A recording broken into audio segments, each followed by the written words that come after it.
नोंथांमोनाबो जेब्ला मंगलबार दिनाव आर'ज गाबो बे समाव बिपिएफआ सरकाराव फैफिनथों होननानै आर'ज गाबदोंब्रा नङा होमबा खेबसे होमबाथ' फैबाय जोङो नङा होमबा बिपिएफखौ सरकाराव फैफिनथारथों होननानै आर'ज गाबनाय नोंसोर मा बिदों होजोबगोन आं सरकार फैबा मिथिबाय फैनो होगोन खिन्थु फैनायनि सिगां बिनानै मा जानो जोंहा दा जेबोआनो गैया होनो फैहोथार जागोन जेखि जाया दा बेफोर पलिटिक्सआ आलादा खोथा आं दहाय बे बिबिसि बर' बाप्टिस्टनि माबा सभा जादों दहायबो आङो खुला खुलि बुंबोदों इसर आफा इसर होननानै जोंखौ बिपिएफखौ गभर्नमेन्टआ लाबोफिनथारथों होननानै आर'ज गाबना फैनाय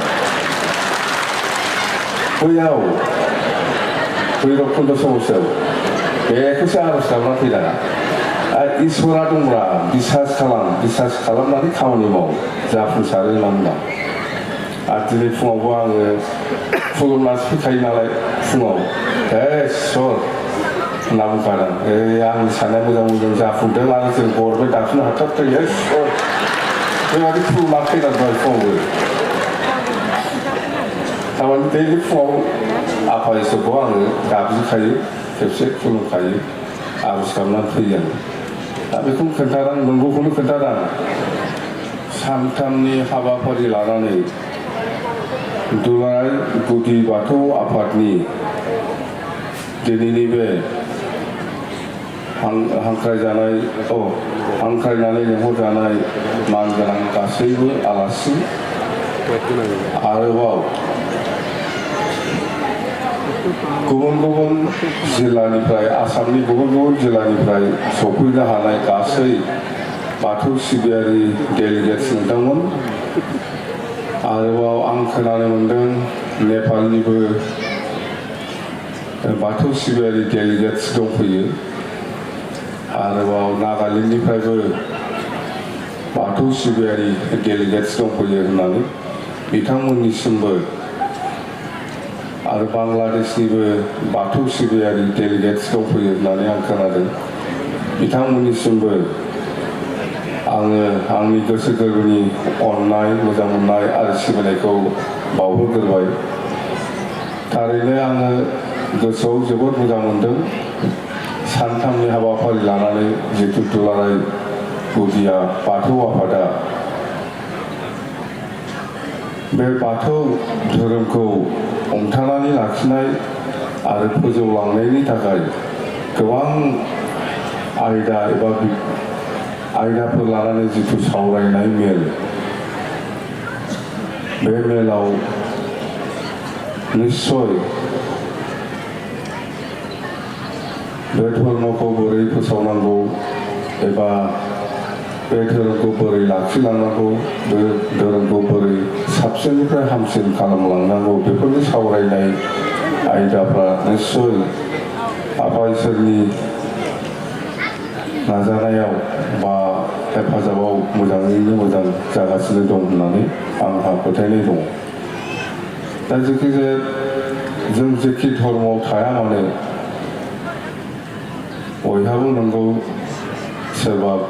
गुदि बाथौ आफादनिफ्रायनो गावनानै सोरबा ब्रह्म जाहैदों बा सोरबा हयथ' सोरबा ख्रिस्टान जाहैदों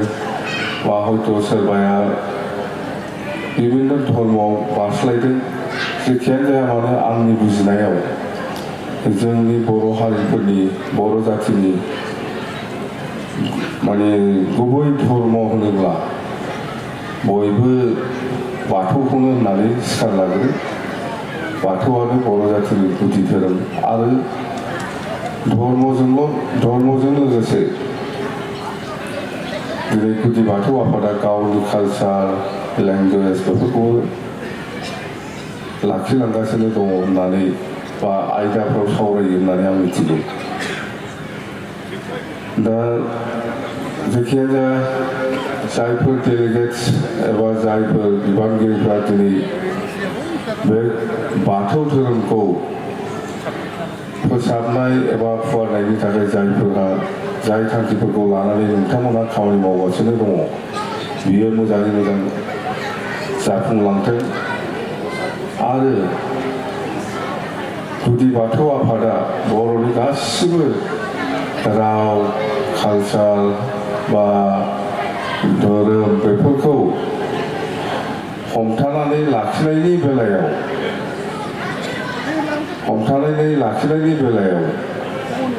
सरकारनिफ्राय जिखिनि हेफाजाब एबा मदद होनांगौ जोङो जेब्लायबो नाजाबोदों आरो मावबोबाय थादों। दिनै हय सरकार गैया जानो हागौ खिन्थु जोंनि हान्जानि सरकार गैया जानो हागौ बेलेग हान्जानि सरकार दं। जों खिन्थु जेब्लानाखि जोङो दिसपुरावबो आरो बिटिसिआवबो जोंनि बिपिएफ हान्जानि सरकारा दंमोन बे नैथि बाथौ सान लकेल हलिडे रेस्ट्रिक्टेडथ' नङा लकेल हलिडे हिसाबै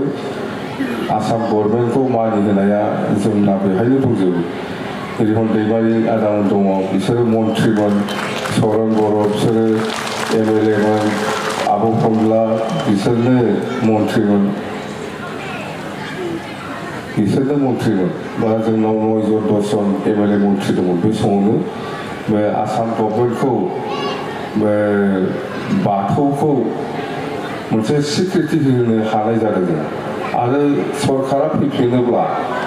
निश्चय जोङो बाथौनि जिथु नियम जिखिनि जिखिनि हेल्प नांगौ बा जिखिनि सहाय होनो हानांगौ बाथौखौ फोजाखांनाय बा लाखिनायाव बिनि खामानिखौ जोङो आरोबाव होलांबावनो हागोन। जिहेतु जोङो सनमान होनांगोन गुदि बाथौआनो बर'नि मोनसे धोरोम होननानै सिनायथि मोनखाबाय जिहेतु बेखौ फोथांनानै लाखिनायाव सरकारि भाबै जिखिनि खामानि मावनांगौ आङो गोदानै सरकार फैफिनोब्ला होलांबाय थागोन होननानै आं नोंथांमोननो खोथा होबाय मददखौ मोनबाय थागोन आरो आङो एसे आगोलाव बारहुंखा बिथांजों रायज्लायदों आङो बिथाङा माबा प्रजेक्टनि सिन्था खालामदों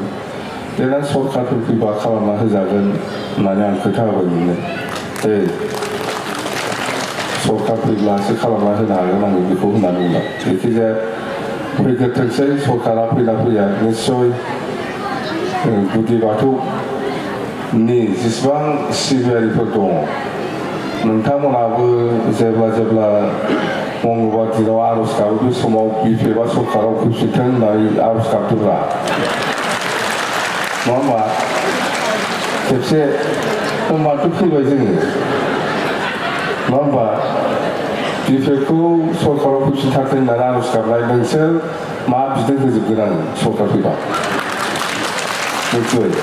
फैनो होगोन खिन्थु फैनायनि सिगां बिनानै मा जानो जोंहा दा जेबोआनो गैया जोंनो फैहोथार जागोन जायखिजाया दा बेफोर पलिटिक्सआ आलादा खोथा आं दहाय बे बिबिसि बर' बाप्टिस्टनि माबा सभा जादों बेवहायबो आङो खुलाखुलि बुंबोदों इसर आफा इसर होननानै जोंखौ बिपिएफखौ गभर्नमेन्टआव लाबोफिनथारथों होननानै आर'ज गाबना फैनाय बैयाव भैरबकुन्द समस्यायाव बेखौसो आर'ज गाबना फैनाङा इसोरा दंब्ला बिसास खालामनानै खामानि माव जाफुंसारो होनना आरो दिनै फुङावबो आङो खुलुमनासो फैखायो नालाय फुङाव इसर होनना बुंखादों आंनि साननाया मोजां जाफुंदों आरो जों गभर्नमेन्ट दाफिननो हाथारथों इसर बेबायदि खुलुमना फैनानै दहाय फुङावबो थारमाने दैलि फुङाव आफा इसोरखौ आङो गाबज्रिखायो खेबसे खुलुमखायो आर'ज गाबनानै फैयो आङो दा बेखौ खोन्थादों नंगौखौनो खोन्थादों इसोरा गैयामोनब्ला दिनै जों मानो गाज्रिबाय थादों दं ना इसोरा दं इसोरनि अननायावनो नोङो दिनै मानसि जानो हादों इसोरनि अननायावनो गासिबो इसोरनिनो सोरजिनाय नंगौ नामा आफा इसोरनिनो सोरजिनाय जोङो गुदि बाथौ आफादनिफ्राय जेनेबा बाथौ बोराइ बाथौ होननानै बुङो बा जुदा जुदा लेंगुवेजजों जों बाहायो खिन्थु एखे उद्देश्यआ जोंना जाय जेरावखि थाया मानो जोंनो नांगौ सान्थि, जोंनो नांगौ गोजोननाय, जोंनो नांगौ खौसेथि, जोंनो नांगौ ओनसोलनि जौगाखांनाय, नङा होमबा? बेनो ओंखायनो बारा गोबाव समय लाला, नोंस्रा गोबां आयदा दङ। जायखिजाया आंना आर'ज गाबखौहाय खावलायबाय, नोंथांमोनहाबो बै मंगलबाराव आर'ज गाबना बेवहाय एकदम गिदिरनि नामै आर'ज गाबफादो खेबसे। दे थेंक इउ, गोजोनबाय।